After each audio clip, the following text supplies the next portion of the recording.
Sur l'île de la Réunion, là où tout semble hostile à la survie, un animal résiste. Au cœur des pentes abruptes du volcan, là où aucune plante ne parvient à s'accrocher, entre les roches tranchantes et les températures qui chutent parfois en dessous de zéro, le décor est peu accueillant. Pourtant, une créature a su s'adapter à ces conditions extrêmes. Pour se nourrir, elle a développé une stratégie qui lui permet de tirer parti des rares ressources disponibles, la macoterie. Bon, j'arrête la voie nationale géographique. Même si la capacité des rats à s'adapter à tout type d'environnement est incroyable, et que je me demande comment ils ont pu arriver ici, ce qui est intéressant c'est notre impact à tous. Tout le monde fait sa pause au point de vue, sur le cratère, et mange un encas sur place. Il y a des gens qui laissent leur peau de banane, qui font tomber quelques morceaux de pain. Le problème, c'est que ces spots sont très fréquentés.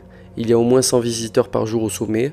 Si on part du principe qu'un rat a besoin de 5 grammes de nourriture, qu'une noix de cajou pèse 3 grammes, alors si chaque visiteur en fait tomber une colonie de 60 rats peut survivre. À la limite, au volcan, c'est pas très beau de voir des rats, mais dans les bassins et sur les points de vue, ils causent de gros problèmes. Ils amènent la leptospirose dans l'eau, une maladie dangereuse pour l'homme, et surtout, ils mangent les œufs des oiseaux et des reptiles de la Réunion, dont certains sont en danger d'extinction. Bref, le message est simple, on reprend tout ce qu'on a amené, même si ça paraît insignifiant, le petit morceau de pain tombé par terre doit être ramassé pour éviter de faire proliférer un nuisible.